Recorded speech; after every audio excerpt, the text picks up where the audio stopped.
Bien, bonjour à tous. Merci d'avoir répondu aussi nombreux à cette invitation. Donc aujourd'hui, nous allons vous présenter un petit peu les fondements de la sécurité économique des entreprises, parce que vous n'êtes pas sans savoir que le mode opératoire de certaines délinquances, c'est l'usage des outils numériques pour s'en prendre au patrimoine des entreprises françaises notamment. Donc je suis l'adjudant-chef des prés, je suis à l'état-major de gendarmerie de Nantes et je suis chef d'une petite cellule qui regroupe les référents en sûreté, donc la prévention situationnelle, et les référents d'intelligence économique, donc le sujet d'aujourd'hui, donc la protection autre que physique des entreprises en matière de sécurité économique. Avant toute chose, il est intéressant de définir ce qu'est l'intelligence économique, qui derrière ce grand mot s'appuie sur trois piliers, donc vous le voyez devant vous, ce triptyque à la fois de sécurité économique mais aussi de veille et d'influence sont les fondements de l'intelligence économique, avec peut-être un mauvais usage du mot, mais dont l'intérêt pour l'entreprise est primordial de nos jours. Nous rentrons tout de suite dans le vif du sujet, avec sur ces trois piliers, nous commençons par la veille. Avant toute chose, il est intéressant pour l'entreprise de rester éveillée, comme son nom l'indique, notamment en s'acculturant et en faisant des recherches scientifiques sur l'évolution des technologies ou l'avancée de sa concurrence, pour toujours être vif sur le sujet. Et ces moyens de captation de l'information se font aussi par voie dématérialisée. Vous êtes certainement soit aguerris dans ce domaine-là, soit des professionnels. Donc vous le savez tout autant que moi. Maintenant, vous avez beaucoup de dématérialisation des revues scientifiques ou même des parutions officielles de l'État, quel que soit le ministère qui produit cette documentation. Autre intérêt pour votre entreprise, c'est de rester éveillé sur les normes qui vous obligent. C'est-à-dire qu'effectivement, et ça on le verra dans la partie influence, perdre la norme d'un secteur d'activité, c'est perdre une capacité de concurrence et donc perdre des parts de marché et de la clientèle et du chiffre d'affaires. Ça c'est la même chose, je pense que vous êtes assez avisé là-dessus. Donc rester informé sur l'évolution des normes qui sont produites, puisque notre République est assez productrice en la matière, mais nous avons aussi l'Union européenne avec ses différents organes politiques qui sont des pourvoyeurs de normes. Voilà. Donc vous aussi, vous pouvez être producteur de normes dans le cadre de votre influence, mais ça on le verra juste après. Donc attention à ne pas perdre la main et à rester informé de toutes ces évolutions, pour ne pas se laisser dépasser par votre concurrence. Je suis là pour être bienveillant à votre égard.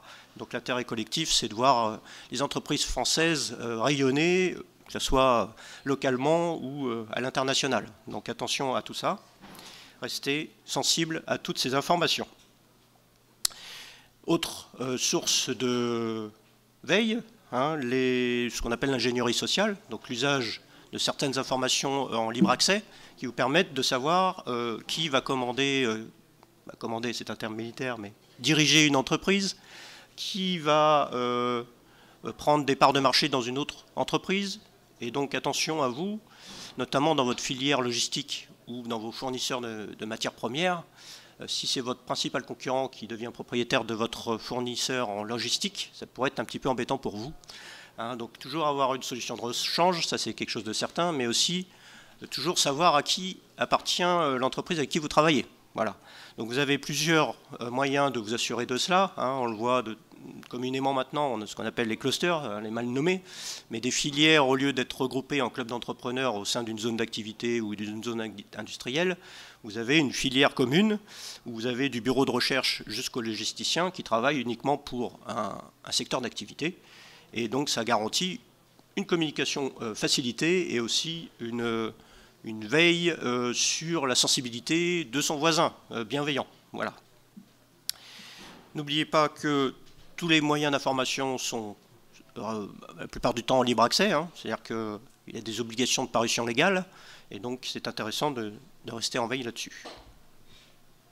L'influence, donc c'est un petit peu le miroir de ce que je viens de vous dire, c'est vous, votre capacité à vous, de pouvoir générer des contraintes au détriment de votre concurrence, en toute loyauté, en toute concurrence saine, mais l'objectif final, c'est d'être meilleur que son voisin, hein, n'est-ce pas? Donc, influencer le décideur ou influencer le législateur, ce sont des moyens légaux d'améliorer votre performance, en tout cas de réduire la performance de votre principal concurrent. Voilà. Et tout ça, forcément, ça passe également par des solutions numériques, hein, des applications métiers, par exemple. Hein, quand vous êtes producteur de logiciels au sein de votre entreprise, qui n'est pas une entreprise de production de logiciels, ça veut dire que vous avez évolué au sein de l'entreprise et que vos machines-outils, par exemple, sont adaptés à vos solutions de travail personnelles. Et donc, forcément, ça empêche une partie de l'espionnage industriel, on va l'appeler comme ça, de pouvoir agir librement. C'est-à-dire que si vous avez la même machine-outil que vous achetez au même endroit, mais que la façon de l'utiliser n'est pas la même, le concurrent, il aura beau avoir les plans de production, s'il n'a pas les solutions métiers pour produire ces pièces, il sera un petit peu le bec dans l'eau, comme nous disons. Alors, comment influencer le décideur, hein, les grands groupes, c'est à la fois en tant que manager, pour ceux qui le sont devant moi potentiellement, d'aller voir son patron et lui dire, voilà, chef, j'ai ce projet, nous savons que la concurrence travaille sur tel dossier, il serait dommageable pour nous de ne pas avancer sur ce sujet, et donc voilà ce que je vous propose. Ça peut passer par le numérique, ça peut être sur du plan papier, quel qu'il soit, ça reste des données. Et la protection des données, c'est quelque chose de fondamental pour la survie de l'entreprise. Voilà. Donc attention aussi à la gestion de ces données, attention à qui vous la diffusez, et donc tout ça, ça reste de la sécurité numérique. L'influence du législateur. On a souvent, de manière souriante, l'habitude de dire que le TGV entre Paris et Bruxelles est plein de décideurs politiques, puisqu'à Bruxelles, vous n'êtes pas sans savoir que nous avons à la fois les organes politiques de l'Union européenne, nous avons aussi le siège de l'OTAN et quelques représentations de l'ONU. Donc vous avez beaucoup de décideurs, soit élus, soit de hauts fonctionnaires internationaux, qui prennent ce train. Donc vous avez parallèlement beaucoup de personnes qui travaillent dans les cabinets de lobbyisme, hein, d'influence, qui sont aussi dans ces trains, et vous avez aussi beaucoup de gens qui écoutent ce que vous dites et qui regardent qui peuvent regarder sur vos écrans d'ordinateur portable. Et ça, quand je suis en civil dans un train, je continue à performer dans ce domaine-là, juste pour ma culture personnelle, bien sûr. Hein. Je n'ai pas de travail parallèle. Et donc, je profite de cette occasion pour voir si, malgré mes conseils récurrents, je vois encore des négligences, puisqu'on va les appeler comme ça. Hein. C'est pas de la malveillance, c'est juste la négligence, hein, des gens qui vont aux toilettes ou boire un café et qui laissent leur ordinateur portable ou leur téléphone portable sur la tablette dans le train. Voilà. Donc c'est un petit peu dommage de se faire capter des informations. Hein, et pareil dans vos conversations professionnelles, l'intérêt c'est de rester discret, ou en tout cas de faire un maximum hors présence de vos voisins. Voilà. Comme je vous le disais, en entrant en matière de veille, la création de normes et de brevets, c'est aussi une facilité pour vous de contrecarrer la puissance de votre concurrence. Ces normes et ces brevets sont forcément déposés et accessibles à tous, puisque l'objectif c'est qu'ils ne puissent pas être recopiés, même si de l'autre côté ça donne des éléments sur la méthode de production ou sur l'objectif final du produit. Quoi qu'il en soit, ça protège votre savoir-faire et votre patrimoine industriel, notamment. Donc, c'est un moyen pour vous de vous assurer une tranquillité pendant au moins un certain temps. Et donc, si vous avez la capacité de le faire, faites-le. Dans l'intérêt de l'entreprise, mais dans l'intérêt collectif aussi. Faut penser aussi à la bienveillance de notre chère nation. L'organisation des échanges et partenariats avec les fournisseurs et les clients, hein, c'est aussi un moyen d'acculturer vos partenaires professionnels à ces risques. À la fois, vous, quand vous allez rentrer dans votre entreprise demain ou dans votre structure, qu'elle soit associative, universitaire ou professionnelle, l'objectif, c'est ce que je viens de vous dire, c'est de le retransmettre. Hein. Alors, pas forcément en entier, parce que ça va prendre un petit peu de temps, mais en tout cas de commencer à acculturer, à transmettre de l'information à vos partenaires, à vos collaborateurs, pour que cette façon de penser soit productive. Donc c'est la même chose pour vos fournisseurs et vos clients. C'est-à-dire, attention client, je vous vends ça, mais c'est pas parce que je vous le vends qu'après derrière c'est open bar, hein, c'est-à-dire que c'est pas pour le revendre derrière à mon concurrent. Donc attention à ce que vous faites et comment vous le faites. Et pareil pour votre fournisseur. Donc il faut cultiver un petit peu le secret des affaires, le secret professionnel, hein, ce qu'on ne voit pas systématiquement encore, malheureusement, parce que vous avez des entreprises qui étaient à un format familial, qui sont sortis du lot, qui ont une petite pépite dans leur production et qui ont grossi, mais leur structure n'a pas grossi parallèlement aussi vite et aussi durement qu'elle devrait l'être. Et forcément, ça profite à certaines malveillances, qu'il s'agisse de la cybercriminalité, hein, on le voit, des entreprises familiales où il n'y a pas de cloisonnement entre vie privée et vie publique sur les réseaux, où il n'y a même des fois pas de session sur les ordinateurs de bureau ou dans les ordinateurs qui gèrent la zone de production. Hein, si je le dis, c'est que je l'ai déjà vu, et c'est un petit peu dommageable. Voilà. C'est-à-dire que si vous avez la société sous-traitante qui s'occupe de l'entretien ménager, qui travaille la nuit, qui a la clé et qui a accès à toutes vos infrastructures dans l'entreprise, et que l'ordinateur n'est pas verrouillé et qu'il n'y a pas de session, ce serait un petit peu dommage de pouvoir en plus transmettre directement par Internet l'ensemble des informations détenues ou contenues, en tout cas dans l'ordinateur ou dans la gestion des données de l'entreprise. Voilà. Donc, entretenir des relations saines avec ses fournisseurs habituels et avoir des solutions de secours, mais ça on le verra en sécurité économique, c'est primordial. Mais il ne faut pas négliger le client, à la fois pour le fidéliser, mais aussi pour s'assurer une loyauté de celui-ci, pour ne pas transmettre trop d'informations sensibles, des fois sans malveillance, hein, c'est de la maladresse souvent, hein, voilà, pour essayer de tirer les prix vers le bas. Des informations vont être transmises à votre concurrent, et malheureusement ça peut être à votre détriment. Et tout ça se fait de manière numérique, souvent, hein, les échanges se font de manière dématérialisée quand même, donc attention à tous vos échanges. Le troisième pilier qui est le plus important et qui est déjà votre affaire au quotidien, hein, c'est la sécurité économique. Alors il est nécessaire quand même de rappeler ses fondements, puisque des fois il y a un petit peu d'amalgame entre la sécurité numérique et la sécurité économique. Alors il y a beaucoup de porosité entre les deux, hein, ce n'est pas du tout imperméable, hein, puisque forcément pour un délinquant ou un cybercriminel c'est plus facile de faire ça à distance, hein, on se fait moins facilement attraper que d'aller directement sur le site pour aller s'approprier certaines informations.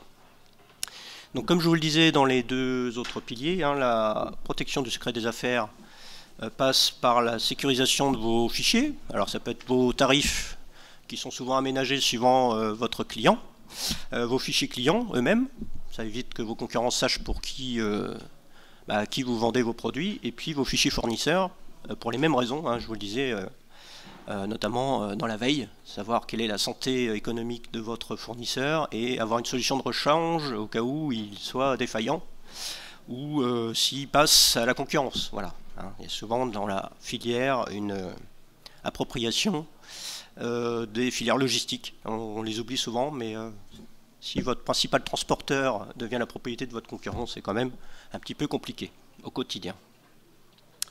Autre, et là on rentre vraiment dans la sécurité numérique en sein de la sécurité économique, hein, c'est la e-réputation, c'est-à-dire que tout ce que vous mettez sur vos réseaux sociaux notamment, mais pas que, peut intéresser votre concurrence ou les cybercriminels quand ce n'est que de la délinquance scrapuleuse. Hein. Il y a, parmi les cybercriminels, vous avez à la fois des gens qui veulent s'approprier vos données pour les revendre sur le dark web, vous avez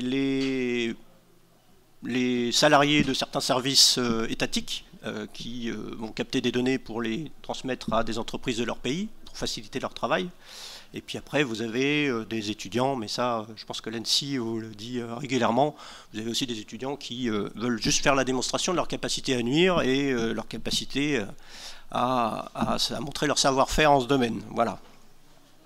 Donc, réputation, vous pouvez à la fois avoir sur vos réseaux sociaux, transmettre des informations un petit peu en tant que particulier. Hein. Si vous dites que vous n'êtes pas là pendant 3 semaines et que vous n'êtes pas pressé de rentrer au bureau, le cambrioleur qui saurait que vous n'êtes pas là, il se dit j'ai 3 semaines pour cambrioler la maison du monsieur. Voilà. Donc c'est la même chose dans le cadre de votre entreprise. Souvent quand on est chef d'entreprise, on a tendance à être content quand on est en vacances. Par exemple, là je donne cet exemple-là, mais il y en a plein d'autres. Et donc le simple fait de mettre ses photos de vacances, on donne des informations. Sa vie privée au quotidien, c'est aussi une problématique potentielle, puisque ça facilite le travail de certains individus malveillants. Donc si vous êtes en photo avec votre conjoint, vos enfants, etc., ou si vous avez certaines habitudes sportives, voire certaines addictions, on ne sait jamais, ça peut nuire à la réputation, à votre réputation, et votre réputation, on le voit bien en politique, peut avoir des effets sur votre entreprise. C'est-à-dire que si M. Dupont est en garde à vue pour des faits qui n'ont rien à voir avec l'entreprise, ça peut avoir un impact sur l'image de l'entreprise elle-même. Voilà. Souvent dans les grands groupes, c'est ce qui arrive. On essaye de mettre en porte-à-faux le PDG ou le directeur pour ensuite fragiliser l'entreprise et essayer de se l'approprier dans le pire des cas ou la faire couler, j'allais dire dans le meilleur des cas, mais même pas. Donc attention à tout ça. Protéger ces systèmes d'information, donc on est toujours dans un périmètre de sécurité économique et numérique. Et je vous le disais, cloisonner sa vie privée et sa vie professionnelle, c'est important. Alors, on se doute bien que c'est compliqué de se balader avec 2 ordinateurs portables. On a déjà souvent 2 téléphones portables. Mais il faut imaginer que cette hygiène numérique est impérative. Notamment quand vous êtes pas forcément profession libérale, mais responsable, que ce soit un manager ou chef d'entreprise. Attention à ça. Et je rebondis sur la e-réputation.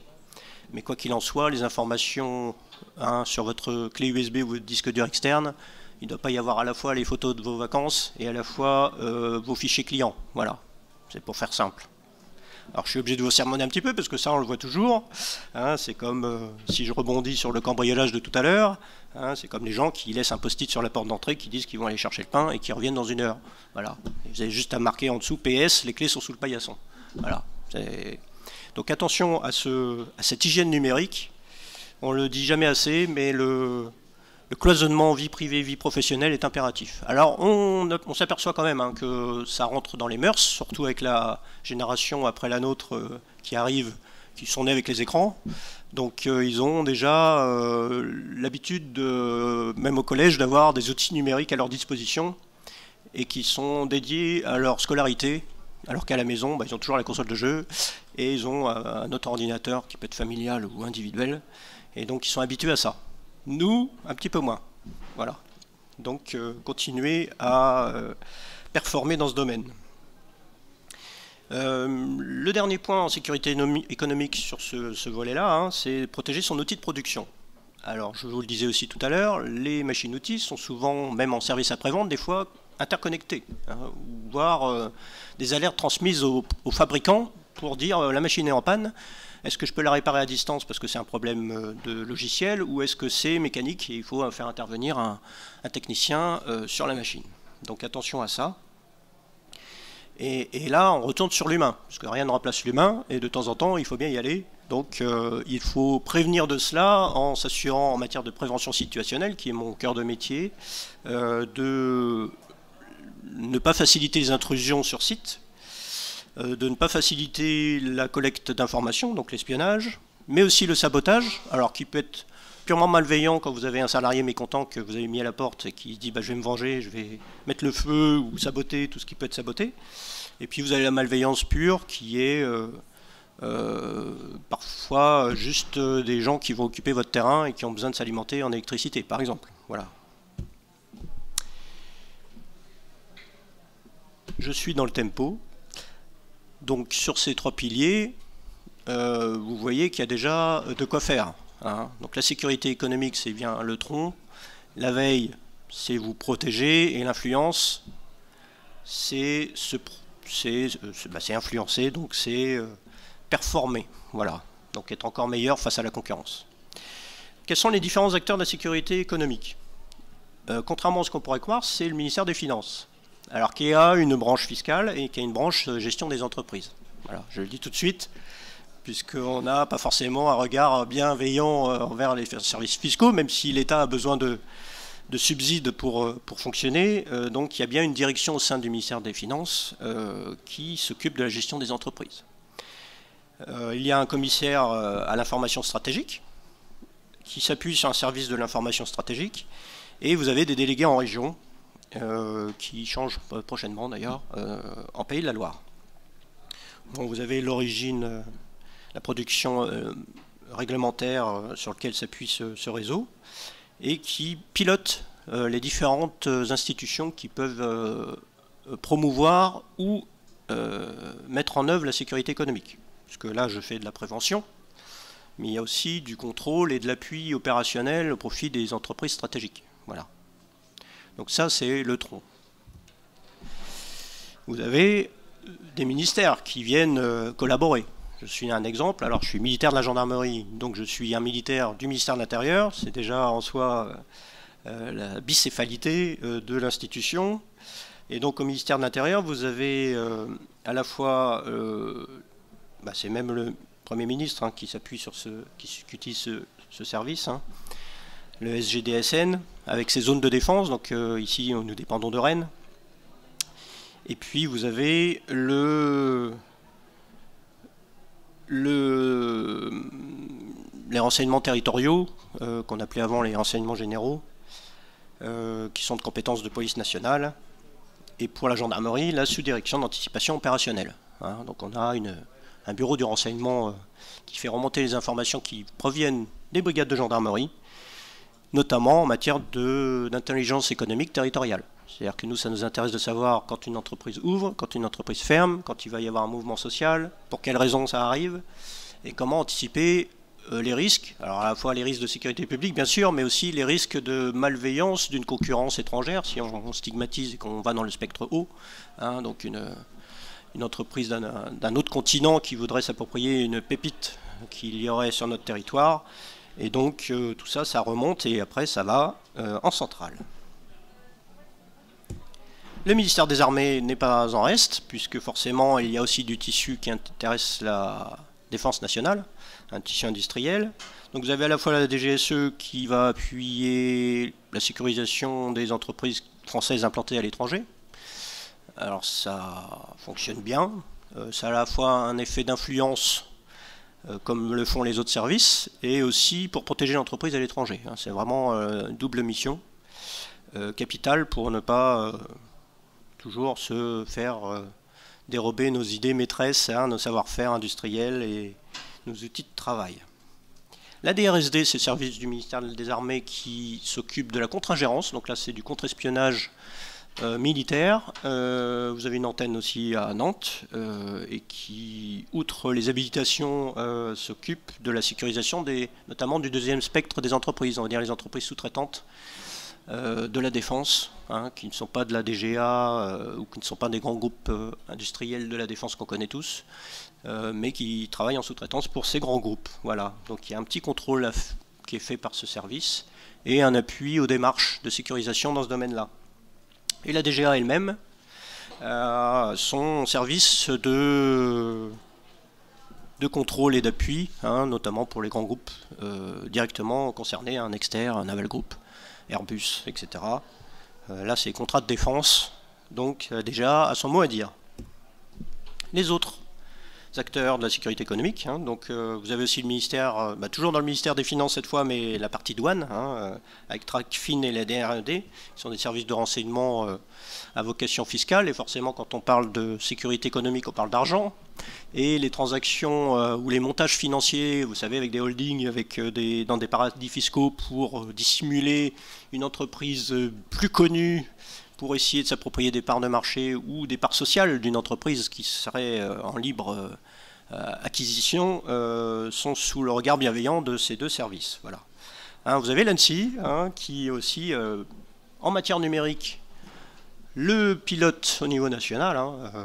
Ça marche très bien, ils grandissent, c'est qu'il y a un vrai sujet et qu'ils performent dans ce domaine, et ils sont bien reconnus parmi vous. Donc vous aurez certainement affaire à eux dans quelques minutes, pour ceux qui sont assidus, puisque je sais que mon homologue de l'ANSSI tient une conférence au Salon de la Data. Et le SGDSN est donc le soutien du Premier ministre dans ce domaine de sécurité et de défense. Les petits mots-clés pour vous souvenir de tout ce que je viens de vous dire. Donc tout le monde n'a pas besoin de connaître, donc c'est-à-dire que cultiver le secret, voilà, vivons heureux, vivons cachés, comme dirait l'autre. Tout le monde n'a pas besoin d'aller partout, c'est-à-dire qu'il faut cloisonner votre industrie. Quand vous êtes une entreprise industrielle, il faut ne pas permettre, hein, l'expert comptable n'a pas besoin d'aller voir les machines-outils. Voilà, pour faire simple, hein. Je stigmatise ni l'un ni l'autre, mais chacun chez soi. Voilà. Le cloisonnement numérique est la meilleure des préventions, donc c'est bien le cloisonnement entre vie privée et vie professionnelle sur les réseaux et dans l'usage des outils multimédia de toute façon. Et enfin, le risque financier et la e-réputation ont forcément un impact sur l'image de l'entreprise et sur la santé économique de l'entreprise, hein, la santé financière. Autre petit mot-clé, il me reste 30 secondes. Contrôler n'est pas surveiller, donc ce n'est pas votre travail de contrôler au quotidien, et ça mettrait plutôt une mauvaise ambiance, je pense, au sein de l'entreprise.